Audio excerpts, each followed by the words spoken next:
Are you in the mafia? The Soprano house is not built on nobody knowing anything. It is built on everyone knowing something, then pretending they do not know enough to say it clearly. Tony is in waste management. What line of work are you in? Waste management consultant. Certain men are family friends. Uncle Jackie. And why do we call him Uncle when he's not even related? Suspicious money is not discussed. Did the Cusimano kids ever find $50,000 in Krugerrands and a .45 automatic while they were hunting for Easter eggs? Guns and cash are not explained unless someone forces the issue. There's no mafia. The truth is allowed to exist as long as nobody drags it into the middle of the room and gives it a name. Meadow gives it a name. Before the college trip, the show already tells us Meadow is not guessing. AJ is the confused one. He is starting to notice that people react to the Soprano name differently, but he still needs someone to explain the shape of it. Meadow is already past that. She pushes him toward the obvious. What do you think Dad does for a living? Waste management. Do you know any other garbage men who live in a house like this? That one question tears the cover story apart. Tony's lie works only if nobody looks at it directly. The house, the money, the cars, the fear around the Soprano name, none of it matches the clean job title. Meadow is old enough to see that the official answer exists mostly, so the family has something polite to say. So when she finally asks Tony in the car, she is not beginning an investigation. She is ending the performance. Tony's first instinct is to control the language. Am I in a what? He reacts like the word itself is strange. Suddenly, the issue is not the guns, the money, the late nights, the police, or the people who treat him like a dangerous man. The issue is Meadow's wording. He repeats the question back at her as if she has brought some ridiculous outside accusation into a normal father-daughter conversation. Meadow does not let him escape through vocabulary. Whatever you want to call it, organized crime. That correction is sharp because it removes the easy dodge. If he does not like mafia, fine. She is not asking about the label. She is asking whether the life they are living is built on crime. Tony's first real defense is not denial. It is investigation. That's total crap. Who told you that? That line gives him away more than he thinks.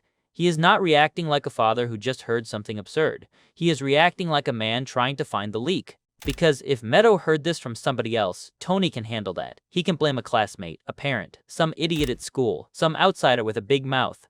He can turn the whole thing into a rumor, and rumors are easy for Tony. You attack the person who said it, you make Meadow feel naive for believing it, and suddenly the question is no longer about him. But Meadow does not give him a target. Dad, I've lived in the house all my life. That is much worse for Tony because now he is not dealing with gossip. Tony still reaches for the line. I'm in the waste management business. By this point, it does not even sound like an answer. It sounds like a reflex. Like a password he has said so many times that his mouth goes there before his brain does. It is the version you give doctors, teachers, neighbors, and children. It is not there to explain Tony's life. It is there to stop people from asking the next question. But Meadow has already asked the next question. So Tony changes the frame. Everybody immediately assumes you're mobbed up. It's a stereotype, and it's offensive. People hear an Italian name, they see a successful man, and they assume mafia. And the annoying thing is, in the abstract, he is not completely wrong. The stereotype exists. The insult exists. The lazy assumption exists. But Tony is using that truth like a hiding place. This is not Meadow accusing a random Italian businessman because she watched a gangster movie. This is Meadow sitting beside Tony Soprano after growing up inside Tony Soprano's house, asking why the official story has never matched the life. Then Tony goes all the way. There's no mafia. Not, I'm not in it. Not, you're wrong about me. He denies the whole thing. For a second, Tony sounds like he is not trying to convince Meadow as much as he is trying to keep the word from existing. Because once the word exists in the car, it changes the conversation. It turns all the soft explanations into cover stories. It turns waste management into a costume. It turns Dad into something else. Meadow does not buy it, and Tony knows she does not buy it. So he does what Tony does when a full lie stops working. He gives a smaller truth and tries to make it feel like honesty. Some of my money comes from illegal gambling and whatnot. That is the first real crack in the wall, but even the crack has a filter on it. Illegal gambling is the version he can say out loud. It sounds criminal, but almost familiar. Bets, cards, sports, debts, cash. Dirty, sure, but not impossible for a daughter to sit with. Tony is giving her enough truth to stop insulting her intelligence, but not enough to make her see him clearly. Meadow wins, but only partly. She gets Tony to admit the cover story is fake, but he still controls how ugly the truth is allowed to become. He opens the door, but only enough for her to see the hallway, not the room at the end of it. How does that make you feel? On one level, that is real. Tony cares what Meadow thinks of him. He wants to know if she still sees him as her father or if the word she just used has replaced him in her mind. But it is also a very Tony kind of question, because he is asking her to react to the edited version, not the whole man, not the bodies, not the fear, not the full business, just the version he can survive admitting while sitting beside her on a college trip. She does not act like her entire world has just been destroyed. If anything, she seems relieved, not because the answer is good, but because he finally stops treating her like a child. To teenagers, organized crime can look like an aesthetic before it looks like moral rot. Suits, danger, attitude, movie lighting. Meadow is smart, but she is still young enough to talk about the image without carrying the full weight of what the image costs. And Meadow gives him something honest. Sometimes I wish you were like other dads. Then she immediately complicates it. Other fathers are not exactly clean either. Some work for tobacco companies. Some are lawyers. Or lawyers? Ugh, so many dads are full of shit. Respectable men have respectable ways of being corrupt. This is where Meadow's intelligence starts to bend in a dangerous direction. She is not simply excusing Tony, but she is already learning how to compare one kind of dirt with another until nothing feels clean enough to judge. Tony is a criminal, yes, but the legitimate world has its own polished ugliness. For Tony, that comparison is almost a gift. His daughter has found a way to keep loving him without fully clearing him. She does not make him innocent, she just makes him less alone in the dirt. Tony asks if she thinks he is full of it too, and Meadow says, Finally told the truth about this. but that is the trap. He has not told the truth. He has told more truth than usual. In a family built on avoidance, that can feel like honesty. Then Tony starts cleaning it up. Part of my income comes from legitimate businesses. He mentions legitimate businesses, investments, the stock market, anything that can put a little respectable lighting back on the picture. Meadow stops him because she catches the move instantly. He cannot just admit something and leave it ugly. He has to soften it. Make sure she does not walk away with too clear of an image. She is not only forcing Tony to answer, she is watching him manage the answer in real time. Don't start mealy-mouthing. Tony does not see his life only as a choice.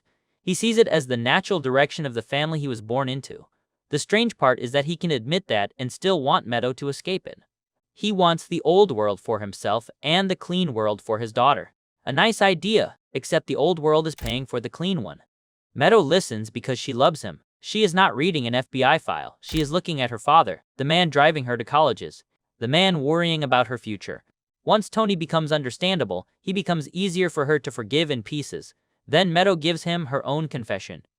Me and some friends, we were doing speed. Tony immediately becomes a father again. You what?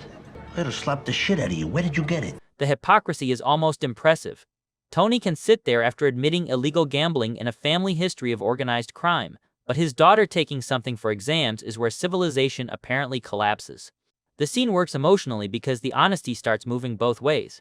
Tony gives a confession. Meadow gives one back. They are not equal confessions, obviously. One is a teenage mistake. The other is a lifetime of crime dressed up as family history. But emotionally, the exchange makes them feel closer. For a moment, they are not just father and daughter trapped inside a lie. They are two people admitting things they were not supposed to admit. And then the episode refuses to let that feeling stay clean. Fabian Petrulio appears, and suddenly Tony's soft version of the truth looks tiny. Tony spots him during the trip, and his whole mood changes. The college visit is supposed to be about Meadow's future. Her future is clean, educated, legitimate, everything Tony claims to want for her. Then Tony's path steps into the road, and he cannot leave it alone.